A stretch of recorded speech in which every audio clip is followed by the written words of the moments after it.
Have you ever wondered what life may be like in the afterlife? What happened? Holy crap! A ghost!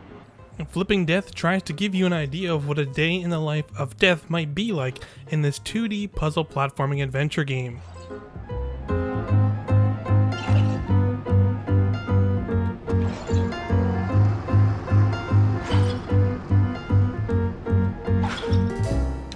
Flipping Death from developers Zoink Games puts you in the shoes of Penny Dowood, a down-on-her-luck teen who quickly meets her demise in the opening of the game. She awakens to find herself dead and a ghost in the afterlife.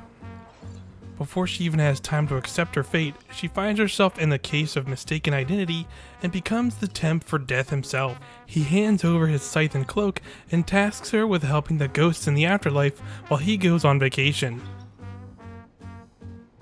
While a lot of this probably sounds dark in tone and subject matter, it's all presented in a very tongue-in-cheek manner, evoking classic point-and-click adventure games from the 90s done in a cartoonish art style that makes hearing tales of murder and gruesome deaths actually charming and fun to learn about. Assisting these ghosts generally involves returning to the living world to discover how these souls met their demise. You do that by possessing the living and taking control of their bodies or listening to their inner thoughts. You'll use this mechanic a lot throughout the game, which is good as meeting various ghost and living characters is the main highlight of Flipping Death. You'll meet knights stuck in an eternity of resentment towards each other after being eaten by a sea monster, or a cool rock and roll biker chick longing to be reunited with her motorcycle.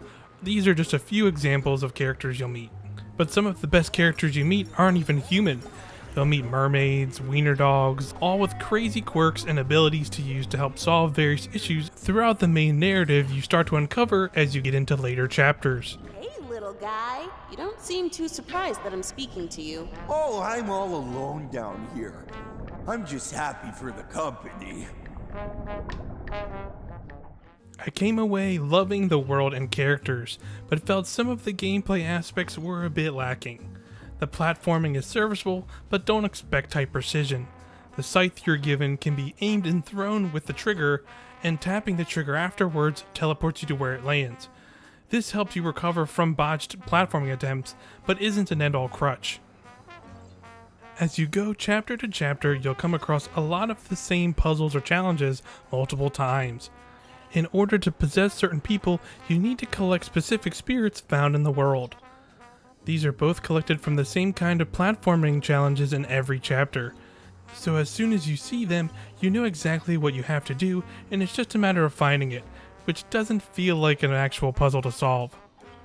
A couple other puzzle types persist in each chapter, and it suffers from similar problems to those classic games it takes inspiration from, with one problem always having one solution. For example, only a firefighter could put out, let's say, a fire. It's kind of a bummer meeting a fun character and not having much more of a reason to interact with them after you completed the puzzle they're involved with.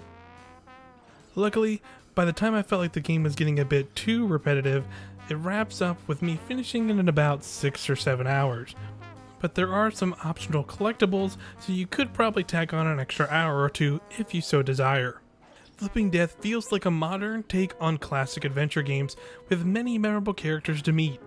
It will satisfy fans of any of those games looking for something new when not many of those games are releasing nowadays. Even with the somewhat awkward platforming, there's a lot of heart and fun to be had in the afterlife.